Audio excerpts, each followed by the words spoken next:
একজন আল্লাহওয়ালা মানুষ রাত্রে বেলা স্বপ্নে দেখলেন তার বাড়ির পাশে কাফেরের বাড়ি। এই কাফের দুনিয়া থেকে যখন বিদায় হয়ে গেল, এই কাফের যখন বিদায় হয়ে গেলেন, আল্লাহওয়ালা মানুষটা রাত্রে বেলা স্বপ্নে দেখতেছে যে কাফেরটা গতকাল দুনিয়া থেকে বিদায় হয়েছে, এই কাফেরটা আজকে ওই রাত্রের মধ্যে ইমানদার মুমিন মোকাম্মেল আল্লাহওয়ালা মানুষটা স্বপ্নে দেখতেছে এই মানুষটা আমার আল্লাহর জান্নাতের মধ্যে ঘোরাঘুরি করে। আরো জোরে করেন না সুবহানাল্লাহ। কাফের না মুসলমান? বলেন না, কাফের না মুসলমান? কাফের। এই কাফেরটা জান্নাতের মধ্যে ঘোরাঘুরি করে। সুবহানাল্লাহ। আরো জোরে। কোন ঘুরে? কোন জায়গায়? জান্নাতের মধ্যে ঘোরাঘুরি করতেছে। মুমিন বান্দা বলেন, আমি স্বপ্নে দেখলাম কাফের মানুষটা এই জান্নাতের ভিতরে ঘোরাঘুরি করতেছে। এই মাহফিলটা মনে করতে পারি ক্ষুদ্র, বসছি ঘুম হারাম করছি, বন্ধু বান্ধবের আড্ডায় ছাড়ছি। না না, এই ওয়াকিয়াটা থেকে একটু শিক্ষা নেবেন। হয়তো আপনার আমার এই মাহফিলটাই আপনার আমার নাজাতের তরি আমার আল্লাহ বানাইতে পারি কি পারে না? আরো জোরে কোন পারে কি পারে না? কাফের বেড়া জান্নাতের জান্নাতের গেটে, জান্নাতের বারিন্দায়, জান্নাতের রুমে ঘোরাঘুরি করতেছে। মুমিন বান্দা আল্লাহওয়ালা বান্দা ডাক দেখো, মালিক যেই মানুষটা কাফের বেঈমান জান্নাতে গেলে না মুমিন যাবে? সুবহানাল্লাহ। জান্নাতে গেলে না মুসলমান যাবে? জান্নাতে গেলে না ইমানদার যাবে? জান্নাতে গেলে না মুমিনে কামেল যাবে? জান্নাতে গেলে না ফরহেজগার বান্দা যাবে? জান্নাতে গেলে না ফরহেজগার বান্দিরা যাবে? ও আল্লাহ, আমার বাড়ির পাশের কাফের যেই বান্দাটা কাফের বেঈমান, এই বান্দাটা দি তোমার জান্নাতে জান্নাতে ঘুরে, জান্নাতে জান্নাতে দৌড়না দেয়। ও আল্লাহ, কাজ কারবারটা কি? এই মুহূর্তের মধ্যে ওই কাফের ব্যক্তিটারে ডাক দিছে, ভাই। কাফের ব্যক্তিটারে ডাক দিলেন, ভাই আপনার সাথে আমার কয়েকটা কথা, আপনি আমার কথার প্রশ্নের জবাব দিবেন। সুবহানাল্লাহ। যখন ডাইকা আনছে, মুমিন বান্দা বলে আমি ঘুমের ঘরের ভিতরে এই কাজ কারবারটা তারা ডাইকাই না। যখন জিজ্ঞাসা করলাম, ভাইরে জান্নাত তো দুনিয়ার মধ্যে আলেমের মুখে শুনছি, ফির সাহেবের মুখে শুনছি, ইমাম সাহেবের মুখে শুনছি, খতিব সাহেবের মুখে শুনছি, ওলামায়ে কেরামের জবানে শুনছি, জান্নাতে গেলে যাবে মুমিন বান্দা, জান্নাতে গেলে যাবে মুসলমান বান্দা বান্দি, জান্নাতে গেলে যাবে নবীর উম্মত, আল্লাহর ফরহেজগার বান্দা। তুমি তো ইসলাম বিশ্বাস করো নাই, কোরআন মানো নাই, নবী মানো নাই, ইসলাম মানো নাই, তাহলে আজকে কেন তোমার ভাগ্যে আমার আল্লাহর জান্নাত জুটে গেল? আরো জোরে কইতেন না সুবহানাল্লাহ। তোমার কপালে এত ভাগ্য কেন? তুমি দি জান্নাতের মধ্যে ঘোরাঘুরি, তুমি দি জান্নাতের মধ্যে অবস্থান। যখন এই কথা বললেন, বলার সাথে সাথে আল্লাহর এই বান্দা ডাক দেখো, আমি যখন দুনিয়া থেকে বিদায় হব, বিদায় হওয়ার আগে আমি একটা আমল করেছিলাম। ইয়া রাসূলুল্লাহ, সংসারের তাড়নায়, দুনিয়ার ঝামেলায় অনেকগুলি পাপ অন্যায় অবিচার করেছি রাসূল, আমি কিন্তু আপনারে আমার হৃদয়ের মধ্যে স্থানটা দিয়ে রাখছিলাম। নবী, আমি যদিও গুনাহগার, আপনি তো রহমাতুল্লিল, বলুন না রহমাতুল্লিল, আরো জোরে রহমাতুল্লিল। ও নবী, আপনারও তো আল্লাহ এত সম্মান দিয়েছে, এই গুনাহগার উম্মত যদি জাহান্নামে যায়, উম্মত তো দাবি কইরাইছি, উম্মত তো দাবি করছি, আপনার গোলাম বলে পরিচয় দিছি, আপনার আনুগত্য করেছি, আপনার প্রশংসার বর্ণনা হৃদয়ের মধ্যে লালন করছি। ইয়া রাসূলুল্লাহ, এখন জাহান্নামে যদি যায়, আমার তো কিছু নাই, আপনার তো উম্মত। কিয়ামতের ময়দানে নবী ডাক দিবে, আল্লাহ আমার রাসূল সেজদা মুবারক, আল্লাহ ডাক দিও, বন্ধু আপনার সের মোবারক, মাথা মোবারকটা উঠাইলেন, আপনি কি চান? আল্লাহর দরবারে বলবে আমার গুনাহগার উম্মত, আমার গুনাহগার উম্মত, আমার গুনাহগার উম্মত, আল্লাহ আমার গুনাহগার উম্মত। আর আমার রাসূল বলেছেন বড় বড় গুনাহগার যারা তাদের জামিনদার হব আমি নবী কামলিওয়ালা। শাফাতি লি আহলিল কাবাইরি, নবী কইছে বড় বড় গুনাহগারদের জামিনদার আমি নবী কামলিওয়ালা। সুবহানাল্লাহ। আমরা গুনাহগার, আমরা পাপী, আমরা নালায়েক, আমরা অদম, আমরা পাপিষ্ট, কিন্তু আমাদের অন্তরে নবীর প্রেম কথা কনা, নবীর প্রেম। এই জন্য মঞ্জুর আহমদ রেফাই বলেছেন নবী যদি হাত মোবারকে ধরে, আমার রসুল যদি হাসরের ময়দানে বলে এটা আমার উম্মত, এর চাইতে সাকসেস, এর চাইতে সাফল্য আর কিছু হবে? বলেন না হবে। সেই জন্য উনি বারবার এই নাটটা বেশি বেশি গাইছে। দয়াল নবী গয়া আমার, দয়াল বান্ধব গয়া আমার, দয়া কইরা হাতে দয়রা কর গওদার। সুবহানাল্লাহ, সুবহানাল্লাহ। আমার নবী আপনার আমার সুপারিশ করুক, আমরা চাই কি চাই না? জবানটা খুললে আল্লাহ খুশি হবে, নবী খুশি হবে। বলুন চাই কি চাই না? আওয়াজ করে বলি চাই কি চাই না? মঞ্জুর আহমদ রেফাই যিনি বারবার আমার রসুলে আরবির মহাব্বতে, রসুলে পাকের ভালোবাসায় নিয়ে যখন এই নাকগুলি গাইতেন, আর দেখতাম ওনার চোখের পানিগুলি জর জর করে পড়তো। উনি বলেছে আমি যখন মদিনাতে চলে যাব, ও আমার ভক্তরা, ও আমার মুরিদরা, তোমরা আমাকে দেখে নাও, আমি মদিনা থেকে আর আসবো না, আমার স্থানটা হবে জান্নাতুল বাকিতে। আরো জোরে কন্যা সুবহান। সাতপুরের সেই মঞ্জুর আহমদ রেফাই অসংখ্য অগণিত শত শত নাতে রসুল লিখে গেছে, এর মধ্য থেকে এটা উনি বেশি বেশি গাইছে দেখছি।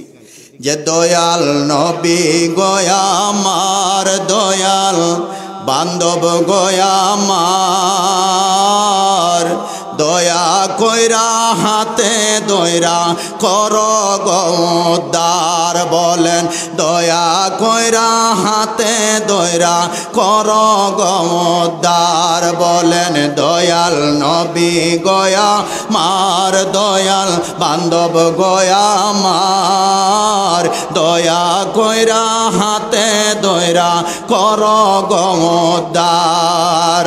নিত্য যেতা প্রেম বিরাজে, কেমনে রব সেই সমাজে, নিত্য যেতা প্রেম বিরাজে, কেমনে রব সেই সমাজে।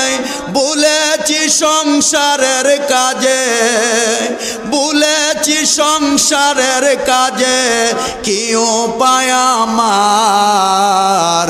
দয়াল নবী কন্যা, দয়াল নবী গয়া আমার, দয়াল বান্ধব গয়া আমার, দয়া কইরা হাতে দয়রা কর গওদার। বলেন দয়া কইরা হাতে দয়রা। শয়তানের ফেরেবে পরে ভুগতেছি যে জনম ভরে, শয়তানের ফেরেবে পড়ে ভুগতেছি যে জনম ভরে। কোন মুখে চাই গো ক্ষমা, কোন মুখে চাই গো ক্ষমা, সীমা নাই গুনার। দয়াল নবী গয়া আমার, দয়াল বান্ধব গয়া আমার, দয়া কইরা হাতে দয়রা কর গওদার। বলেন দয়া কইরা হাতে দয়রা কর গওদার। দয়াল নবী গয়া মার, দয়াল বান্ধব গয়া মার, দয়া কইরা হাতে দয়রা কর গওদার। বলেন না আল্লাহু আকবার। নবী কয় শাফাতি লি আহলিল কাবাইরি মিন উম্মতি, আমরা সবাই গুনাহগার। এই জায়গার মধ্যে যারা বসছি আমরা সবাই স্বীকার করতে হবে আমরা সবাই কারো কম কারো, বলেন না, কারো কম কারো। তবে আমরা যে গুনাহগার তাতে কোনো সন্দেহ আছে? একমাত্র পৃথিবীর জমিনে যদি নিষ্পাপ বেগুনা মাসুম দাবি করতে হয় তারা হলো নবী এবং রসুল। নবী এবং রসুল ওনারা বলতে পারবে আমরা রে আল্লাহ বেগুনা মাসুম বানাইছে। আর আমরা যারা আছি, আমরা যেই সমস্ত নবীর উম্মতরা আছি, আমরা সবাই, কথা কন না, সবাই গুনাহগার। আমরা কেউ কইতে পারবো হুজুর আমার জীবনে আমি গুনাহ করি নাই? আমরা এখানে বলতে পারবো? সবাই গুনাহগার। তাইলে নবী কইছে শাফাতি লি আহলিল কাবাইরি মিন উম্মতি, আমার উম্মতের ভিতরে কাবাইর মানে কবিরা, বড় বড় গুনাহগার যেটা। তাইলে বোঝা গেল নবীর জবান মোবারকের কথা কোনোদিন রদ হয়? নবীর কথা কোনোদিন বাদ যায়? নবীর কথা কোনোদিন একটাও ফাউল হয় না। আমার নবী কইছে শাফাতি লি আহলিল কাবাইরি মিন উম্মতি, উম্মতের ভিতরে যারা বড় বড় পাপী, বড় বড় অপরাধী, বড় বড় গুনাহগার, আমি নবী কিয়ামতের ময়দানে তাদের জামিনদার হব, আমি রসুল তাদেরকে সুপারিশ করব। তাহলে বোঝা গেল রসুল গুনাহগার উম্মতের পাশে ছিল, আছে। কিয়ামতের ময়দানে গুনাহগার উম্মতদের পাশে নবী আছে কি নাই? আরো জোরে করে আছে কি নাই? এই নবীর দরকার আছে কি নাই? আরো জোরে করে আছে কি নাই? এই নবী ছাড়া বিকল্প রাস্তা, বলুন না, বিকল্প রাস্তা। এই নবী ছাড়া আমাদের কোনো উপায়, বলুন না, উপায়। প্রত্যেকটা মানুষের হৃদয়ে আমার প্রিয় নবীর ভালোবাসা যদি না থাকে, আমার নবী বলে লা ইউমিনু, তুমি ইমানদার হইতে পারো? বলুন না, পারো? আমার নবী বলেছে লা ইউমিনু, তুমি ইমানদার হইতারছো না। জিনাকে নিজের জানের চাইতে বেশি ভালোবাসো, জানের চাইতে। মা বলেন, বাবা বলেন, স্ত্রী বলেন, সন্তান বলেন। তারপরে বলেছে নবী নিজের জান, তোমার জানের চাইতে যতক্ষণ আমি নবী কামলিওয়ালারে মোহাব্বত করতে না পারবা, আমি নবীরে ভালোবাসতে না পারবা, ততক্ষণ তুমি পরিপূর্ণ ইমানদার, বলেন না, পরিপূর্ণ ইমানদার না। হযরতে উমর ফারুক গরম সাহাবী না নরম সাহাবী? আরো জোরে কোন, নরম না গরম? গরম। কেমন গরম? হযরতে উমর যখন ইসলাম গ্রহণ করছে তখন হযরতে উমরে বলছিল, ইয়া রাসূলুল্লাহ, এতদিন কেন গোপনে গোপনে ছাড়ছেন ইসলাম? এতদিন আপনি গোপনে গোপনে কলেমার দাওয়াত দিছেন, এতদিন গোপনে গোপনে আপনি মুসলমানের কাছে মুসলমানিত্ব সেই একাত্মবাদের দাওয়াত দিছেন। ইয়া রাসূলুল্লাহ, আমি উমর আমার জীবন, জান, জীবন, যৌবন আপনি নবীর কদমে হেবা করছি। ইয়া রাসূলুল্লাহ, যতক্ষণ আমার শরীরে এক ফোঁটা রক্ত জিন্দা থাকবে আপনি রসুলের একটা পশম মোবারক ক্ষতি হতে দিব না। আরো জোরে। এখন ওপেন, এখন সরাসরি আপনি দাওয়াত দিবেন। এই জন্য আমার নবী কিন্তু দোয়া করছিল, আল্লাহুম্মা আইজ্জিল ইসলাম ওমর ও আবু জেহেল। আবু জেহেল এবং উমরের জন্য আমার নবী দোয়া করছে। আল্লাহ জানায়, বন্ধু আমি আপনার দোয়া কবুল করলাম, তার মধ্য থেকে উমররে আপনার পক্ষে কবুল করছি। আরো জোরে কোন সুবহানাল্লাহ। উমররে আপনার পক্ষে আমি কবুল করে নিলাম।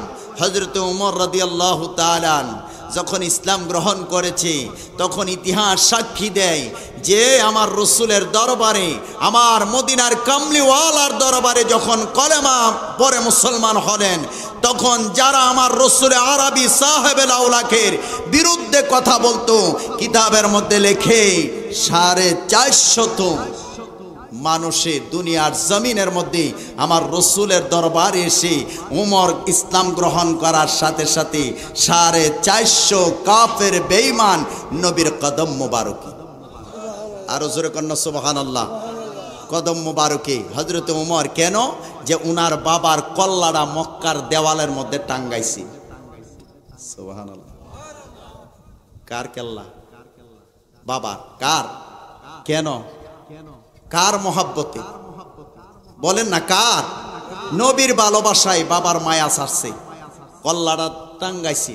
450 কাফের বেঈমান মুসলমান নবীর কদমে, যেই বেচারা বাবারে ক্ষমা করতে পারে নাই, আমি আর তুমি তো কোনো কিছু না। 450 কাফের মুসলমান। হযরত ওমর বলেছিল যে ইয়া রাসূলুল্লাহ, আপনি নবীর কদম মোবারক যেদিন আমি ধরেছি, আমি ওমর মনে করেছি আবার নতুন জীবন আমি কদম দিয়েছি। আরো জোরে বলি সুবহানাল্লাহ। খানায়ে কাবার কাছে গিয়া হযরত ওমর বলছিল, খানায়ে কাবারে তোরে আমি জীবনে আমি চুমা খাইতাম না। সুবহানাল্লাহ, আরো জোরে সুবহানাল্লাহ। খানায়ে কাবা তোমারে আমি জীবনে চুমা খাইতাম না, তোমারে একমাত্র আমি চুমা খাইছি, তোমারে আমার নবী মহব্বত করছে, আমার নবী চুমা খাওয়ার কারণেই তোমার মধ্যে আমি ঠোঁট লাগাইছি। তাহলে নবীর মহব্বত কম না বেশি? আরো যেরকম কম না বেশি? সাহাবাই কেরামের অন্তরে কত মহব্বত ছিল। সাহাবাই কেরাম তারা চিন্তা করেছে, আমার দ্বারা যাতে আমার নবী কষ্ট না পায়, আমার দ্বারা যাতে আমার রসুল বেজার না হয়, আমার দ্বারা যাতে আমার রসুল অসন্তুষ্ট না হয়, আমরা সদা সর্বদা সাহাবাই কেরাম নবীর দিকে তাকায়া থাকতাম, নবীর দিকে। সুবহানাল্লাহ।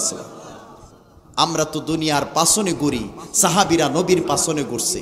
আমরা দুনিয়ার জন্য লালায়িত, আমরা দুনিয়াকে কেমনে বাঁধবো, দুনিয়ার সাথে কেমনে সম্পর্ক করব, সাহাবীরা চিন্তা করছে আমরা কেমনে নবীর সাথে সম্পর্ক করব।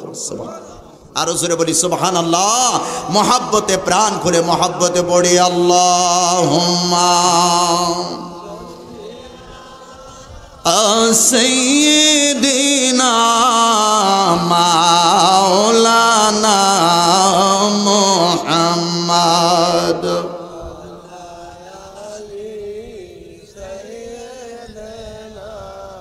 মাওলানা মুহাম্মদ আল্লাহুম্মা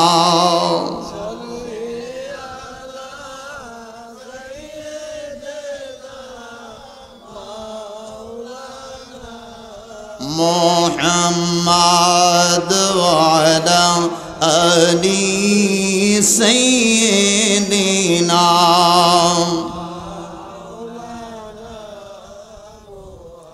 তৌফিক দিও আল্লাহ যেতে সোনার মদিনা,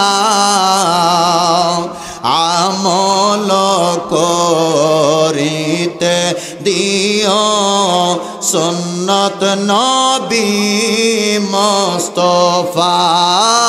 আল্লাহুম্মা সাল্লি মারহাবা মারহাবা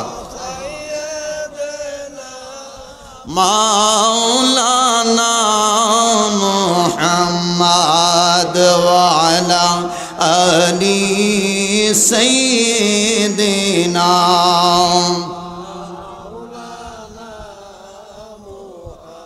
আমার বাবারা ভাইয়েরা, আজকে যার স্মরণে উনি হাজারো হাজার আলেমের উস্তাদ মরহুম মুকফর মাওলানা শামসুজ্জামান আল কাদরি রহমাতুল্লাহ আলাইহি, ওনার স্মরণে আজকের আজিমুস শান নবীর জান্নাতের বাগান। কোন বান্দা যদি মহব্বতের সাথে জীবনের শেষ মাহফিল মনে করে আজকে জান্নাতের বাগানে বসে যায়, হয়তো আল্লাহ পাক রব্বুল আলামিন কাল কিয়ামতের ময়দানে আজকের এই বসাটাকে জারিয়া করে আপনাকে আমাকে বেগুনাহ মাসুম বানাইতে পারে কি পারে না? যারা বসেছেন গভীর মনোযোগ, ছোট্ট একটা ওয়াকিয়া বলবো। আল্লাহ পাক রব্বুল আলামিন শুধু ওসিলার বিনিময়ে আপনারে মাফ করবে, আমারে মাফ করবে। কিয়ামতের ময়দানে দেখা যাবে অনেকগুলি নামাজি জাহান্নামে।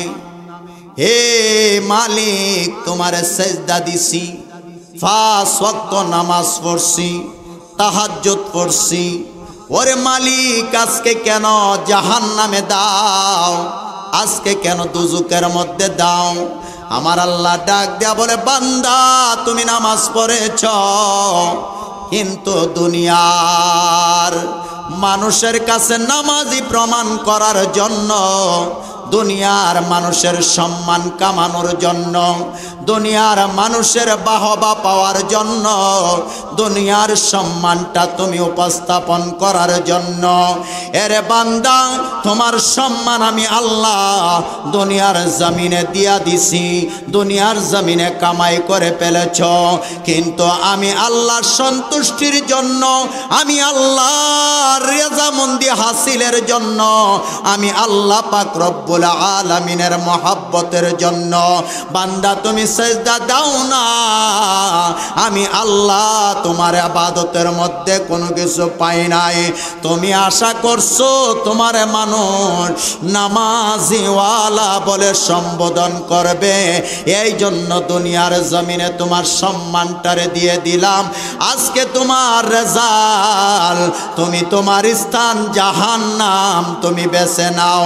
কতগুলি হাজী সাহেবরে দেখা যাবে জাহান্নামের মধ্যে যাবে, আল্লাহর কাছে দরখাস্ত করবে, ওরে মালিক দুনিয়ার জমিনে তুমি আমার উপরে হজ ফরজ করেছ, আল্লাহ তোমার খানায়ে কাবা বাইতুল্লাহ শরীফ তুমি জিয়ারতের তৌফিক দিয়েছ, তাওয়াফের তৌফিক দিয়েছ, আল্লাহ তোমার হাজরে আসওয়াদের মধ্যে চুমা খাইলাম, ও মালিক আজকে কেন তুমি জাহান্নামের মধ্যে দাও? তখন আমার আল্লাহ ডাক দিবে, ওরে বান্দা শুনে রাখ, এই হজ তুমি করেছ, দুনিয়ার মানুষ তোমার আলহাজ বলবে, দুনিয়ার মানুষ তোমার হাজী সাহেব বলবে, দুনিয়ার মানুষ তোমার কাছে সম্মান, তোমার ইজ্জত, তোমার সম্মানকে বুলন্দ করবে। আমি আল্লাহ তোমার দুনিয়া দিয়া দিলাম, কিন্তু আমার সন্তুষ্টর জন্য করো নাই, এই জন্য তোমার স্থানটারে আজকে জাহান্নামের মধ্যে দিলাম। অনেক আলেম ওলামারা হাসরের ময়দানে জাহান্নামের মধ্যে চলে যাবে। দুনিয়ার জমিনে ও আল্লাহ তোমার দ্বীনের কথা বলতাম, তোমার নবীর কথা বলতাম, তোমার ইবাদতের কথা বলতাম, তোমার দ্বীনের কথা, তোমার ইসলামের কথা, তোমার কোরআনের কথা। আমার আল্লাহ ডাক দিবে, আলেম ওলামার মর্যাদা আমি আল্লাহ রব্বুল আলামিন এত বেশি দিয়েছি, কিন্তু সেই মর্যাদা তুমি রাখতে পারো নাই। এই দুনিয়ার জমিনের মধ্যে তুমি বান্দা, এই দুনিয়ার জমিনে আলেম ওলামা তোমার যশ এবং তোমার প্রসিদ্ধ করার জন্য তুমি বিভিন্ন কৌশল অবলম্বন করেছ। তুমি দুনিয়ার জমিনে চুক্তির বাহানা করে, দুনিয়ার জমিনের মধ্যে কন্টাক্টের বাহানা করে, ও দুনিয়ার জমিনের মধ্যে আমার কুরআনুল কারীম বিক্রি করে, আমার হাদিস শরীফ বিক্রি করে, আমার নবীর জবান মোবারকের ভাষ্য বিক্রি করে। ওরে বান্দা তুমি অর্থ উপার্জন করেছ, তোমাকে বড় আলেম তুমি দাবি করেছ, তোমাকে সম্মান দিয়েছে, কিন্তু ইখলাসের নিয়তে, তাকওয়ার নিয়তে, মানুষ হেদায়েতের নিয়তে ও বান্দা তুমি দুনিয়ার জমিনে ইসলামের খেদমত করো নাই, দ্বীনের খেদমত করো নাই, কোরআনের খেদমত করো নাই, আমার নবীর কথা মহাব্বতে বলো নাই।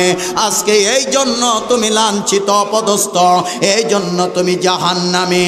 এই জন্য আমার বাবারা ভাইয়েরা, আমরা যারা সাধারণ নবীর উম্মত আছি, একটা ওয়াকিয়া শুনেন, যার কারণে আমার আল্লাহ রব্বুল আলামিন হয়তো আজকে বন্ধু বান্ধবের আড্ডা ছেড়ে দিয়েছি, আরামের বিছানা ছেড়ে দিয়েছি, সবগুলি ছেড়ে দিয়া ছোট্ট একটা মিলাদে মুস্তফা কোরআন সুন্নাহর মাহফিলে বসে গেছি। মনে করবেন এটাকে আল্লাহ পাকের দরবারে দামি হয়ে উঠতে পারে, আল্লাহ পাক এটার উপরে খুশি হয়ে যাইতে পারে।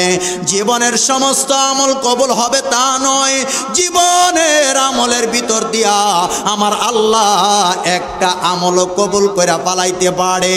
ওই আমলটারে কেন্দ্র কইরা আমার আল্লাহ আমাদেরকে বেগুনা মাসুম বানাইতে পারে কি পারে না? আরো জোরে কোন পারে কি পারে না? এই নিয়ত নিয়ে যদি আমরা বসি যে আল্লাহ গো তোমার নবীর মাহফিলে বসেছি, মেহেরবানি করে ক্ষমা করে দাও, মাফ করে দাও, এই কথাটুকু নিয়ে যদি ইখলাসের নিয়তে বসতে পারে, হয়তো আল্লাহ পাক আপনাকে আমাকে মাহরুম করবে না, ফিরায়া দিবে না। কিতাবের মধ্যে লেখে একজন কাফের মানুষ, একজন আল্লাহওয়ালা মানুষ রাত্রেবেলা স্বপ্নে দেখলেন তার বাড়ির পাশে কাফেরের বাড়ি।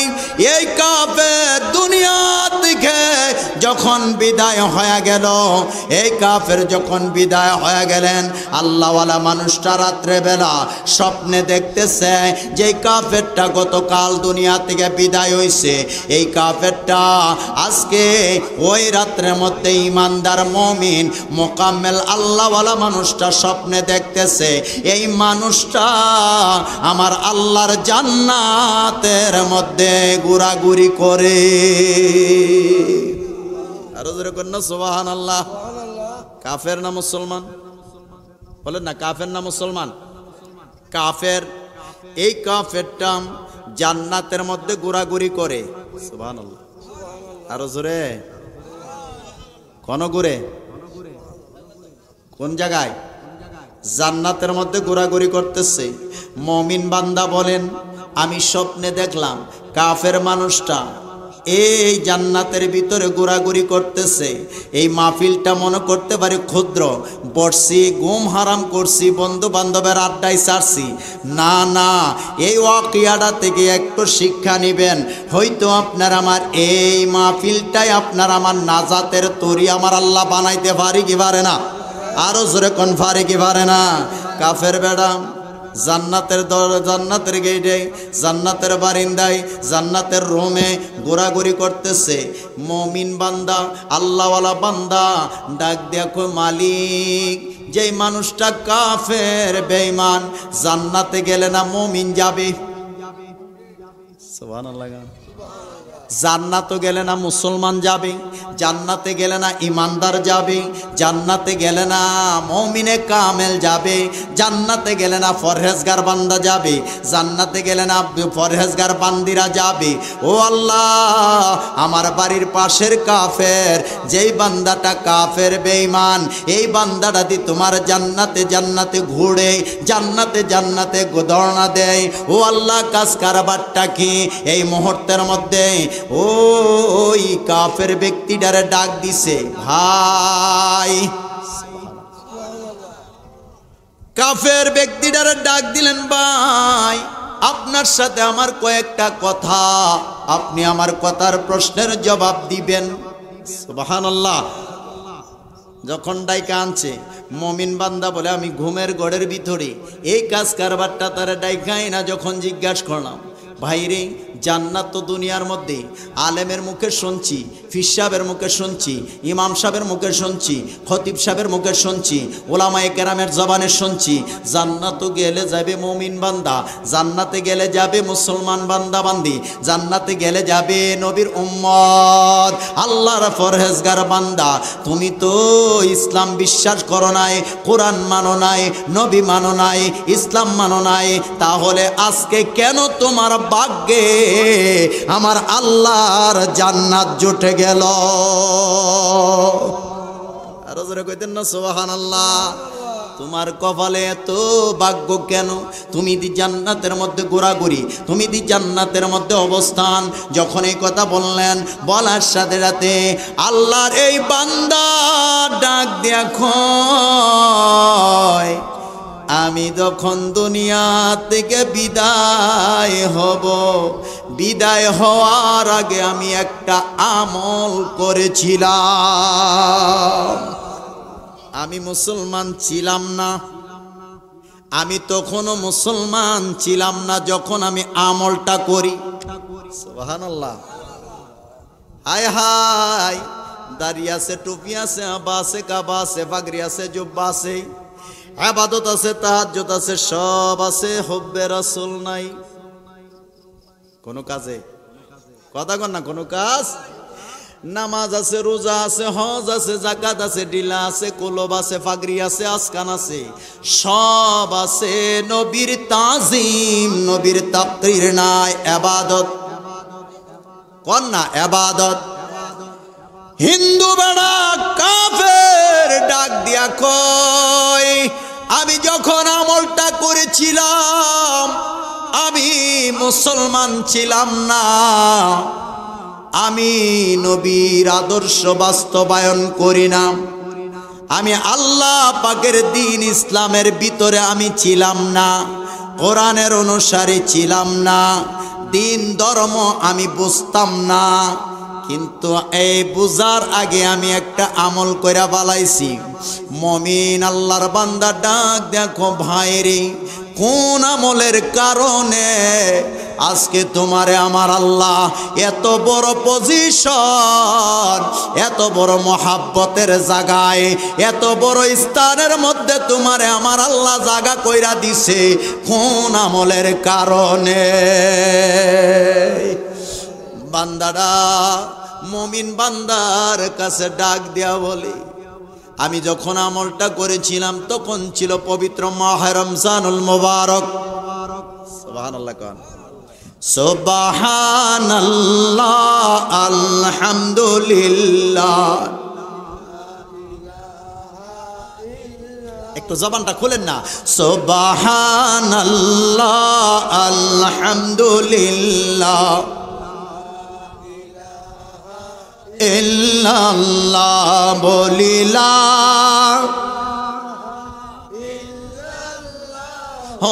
লা ইলাহা, বলুন সুবহানাল্লাহ, আলহামদুলিল্লাহ,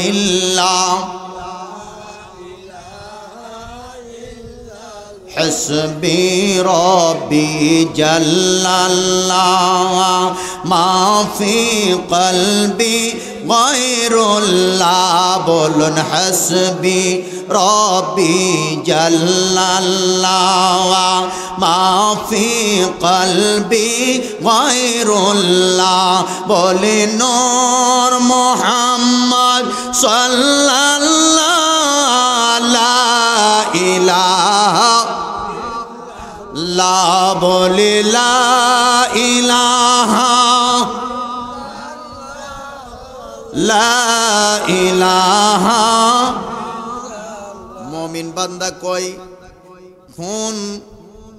কোন দরজার কারণে, কোন মহাব্বতের কারণে তোমার আল্লাহ তোমার এই জায়গায় নিছে? সুবহানাল্লাহ। ব্যক্তি ডাক দেয়া কই, যখন আমি আমলটা করি, আমি মুসলমান ছিলাম, বলেন না ছিলাম, মুসলমান ছিলাম না, কোরআন আমি মানতাম না, নবী আমি মানতাম না, পরকাল আমি মানতাম না, কিতাব আমি মানতাম না, কোনো কিছু ইসলামের বিধিবিধান কোনো কিছু আমি মানি নাই।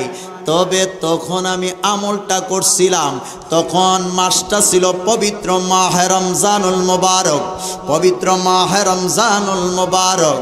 ওই অবস্থার মধ্যে আমি বাজারের মধ্যে ছোট্ট একটা ব্যবসা করতাম, সেটা হলো চানাচুর, ভাত সুন্দর করে ঢাইলের বড়া, পেঁয়াজু, এইগুলি আমি বিক্রি করতাম, ব্যবসা করতাম।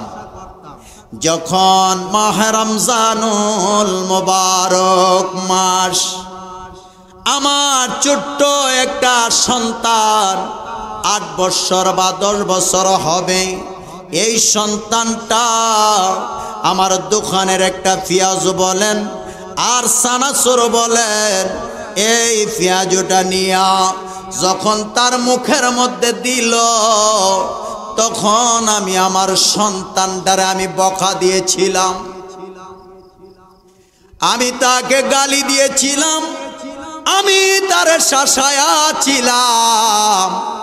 ও আমার উজিলা বড়ের, আমার নবীর আশেকরা রে, আল্লাহ আমলগুলি কোন আমলটা আল্লাহ পাকের দরবারে পছন্দ হয় বলা যায় না।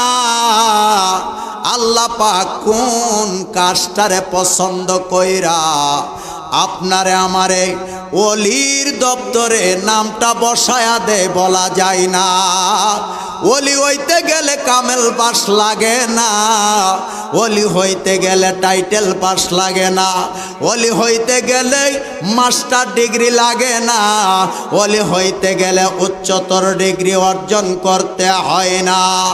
রাস্তার একটা পাগল, রাস্তার একটা মজ্জব হালাতের মানুষ, সেই বান্দাটাও আল্লাহর সাথে সম্পর্ক লাগাইতে পারে কি পারে না? আরো জোরে কোন পারে কি পারে না? কোন অবস্থায় আমার আল্লাহ কবুল কইরা নেয় বলা যায় না। এই জন্য যদি একটা খারাপ মানুষ খারাপ পথের মধ্যে চলে, তারে আমি গালি দিতে পারবো না, তার সাথে আমি খারাপ আচরণ করতে পারবো না। ইসলাম সেটা শিক্ষা দেয় না, ইসলাম সেটা আপনার আমার শিক্ষা দেয় নাই। খারাপ মানুষটারে, ওই খারাপ পথের মানুষটারে যখন আপনি আমি যখন জড়ায়া দইরা বুকের মধ্যে নিয়া আমার নবীর আদর্শ, আমার নবীর মহাব্বত, আমার নবীর ভালোবাসার কথাটা বলবো, ওই মানুষটা আপনার সুন্দর ব্যবহার দেখা, আপনার সুন্দর আচরণ দেখা, যেই মানুষটা খারাপ পথে ছিল, হয়তো আপনার আচরণ হইল উসিলা, আল্লাহ রব্বুল আলামিন আপনার মহাব্বতের কারণে বান্দাটারে ওই খারাপ পথটারে দৌড়াইয়া সুন্দর একটা জীবন বান্দার জীবনে ফিট করতে পারে কি পারে না। এই জন্য রাগ দিয়া কোনো কিছু আদায় করা সম্ভব? মহাব্বতের ভিতরে সব আছে। কথা কন, মহাব্বতের ভিতরে সব কিছু কামাই করতে পারবেন। মহাব্বত দিয়া যা কামাই করা যায়, শাসন দিয়া তা কামাই করা সম্ভব? বলেন না সম্ভব না। আপনি ছোট্ট একটা বাচ্চা আপনার সন্তানরে দিবেন, তারে যত উৎসাহিত করবেন, মনে করেন একটা কাজ সে ভালো করতে পারে নাই, তারপরে যদি তার মহাব্বত করা, বাবা তোমার কাজটা খুব সুন্দর হয়েছে, তুমি আরো সামনে আর একটু সুন্দর করার চেষ্টা করবা, যখন উৎসাহিত পাবে, তখন সে যতটুকু দুর্বল ছিল অতটুকু দুর্বল না, সে আর একটু ভালো করার চেষ্টা করবে। একটা মানুষ খারাপ পথে, আমি যদি তার গালি দেয়, একটা মানুষ জীবনে মসজিদে গেছে না, হঠাৎ করে মসজিদে গেছে, আমি যদি হুজুর কইতা অতদিন আইছো তুমি নামাজ পড়তা, মনটা ভাঙছে না? কথা কন না। নারায়ে তাকবীর, নারায়ে রিসালাত। প্রধান বক্তার আগমন, প্রধান বক্তার আগমন। নারায়ে তাকবীর, নারায়ে রিসালাত।